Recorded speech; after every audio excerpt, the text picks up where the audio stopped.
জাদুর মতো এক সেকেন্ডে ফ্যাক্টরিতে তৈরি হয় লক্ষ লক্ষ মুরগির বাচ্চা। হ্যাঁ, আধুনিক প্রযুক্তি দিয়ে এখন সেই ম্যাজিক করে দেখানো সম্ভব। ভাবুন, কয়েক বছর আগে মুরগির ডিম থেকে বাচ্চা ফোটাতে 23 থেকে 24 দিন সময় লাগতো, কিন্তু এখন আধুনিক প্রযুক্তির সাহায্যে ফ্যাক্টরিতে মাত্র কয়েকদিনের মধ্যেই লক্ষ লক্ষ ডিম থেকে বাচ্চা বেরিয়ে আসে। প্রথমে মুরগির ডিমগুলোকে অত্যন্ত সাবধানে সংগ্রহ করে নিয়ে যাওয়া হয় ইনকিউবেটর ফ্যাক্টরিতে।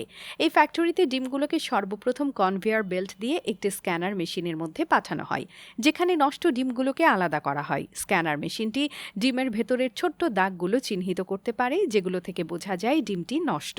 নষ্ট ডিমগুলো সরিয়ে ফেলে ভালো ডিমগুলোকে বিশেষ অটোমেটিক মেশিনে আলাদা ট্রেতে রাখা হয়। এমনভাবে রাখা হয় যাতে ডিমগুলো কোনোভাবে ক্ষতিগ্রস্ত না হয় এবং বাতাস চলাচল করতে পারে। এরপর এই ট্রেগুলোকে সাজিয়ে পাঠানো হয় ইনকিউবেটর মেশিনে, যেখানে 37 ডিগ্রি সেলসিয়াস তাপমাত্রায় 21 দিন ধরে রাখা হয়। একেবারে নির্দিষ্ট তাপমাত্রা ও পরিবেশ তৈরি করা হয় যেন বাচ্চাগুলো নিরাপদে বের হয়ে আসতে পারে।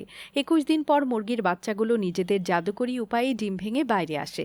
এরপর সেই বাচ্চাগুলোকে কনভেয়ার বেল্টের মাধ্যমে সামনের দিকে নিয়ে যাওয়া হয়, যেখানে কর্মীরা ডিমের খোসা আলাদা করে ফেলে। এরপর মেশিনের সাহায্যে মেল এবং ফিমেল বাচ্চাগুলোকে আলাদা করা হয় এবং ট্রাকে করে ফার্মে পাঠানো হয়। ফার্মে বাচ্চাগুলোর জন্য আরেকটি মজার বিষয় হলো লাইট ও ফ্যানের ব্যবস্থা। আলোর তাপ ও বাতাস সবকিছুই এত সুন্দরভাবে সাজানো হয় যেন তারা নিজেদের বাড়ির মতোই আরামে থাকে।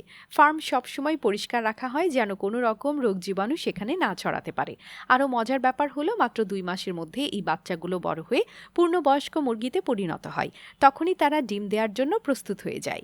এই মুরগিগুলো সাধারণত 200 থেকে 300 ডিম পাড়তে পারে। সেই ডিমগুলো একই প্রক্রিয়ার মাধ্যমে ইনকিউবেটরে নিয়ে যাওয়া হয় এবং নতুন বাচ্চা ফোটানোর প্রস্তুতি শুরু হয়। এ যেন চক্রাকারে চলতে থাকা এক জাদুর জগৎ। আধুনিক প্রযুক্তির সাহায্যে ফার্মিং শিল্পে যে বদল এসেছে তা এক কথায় অবিশ্বাস্য।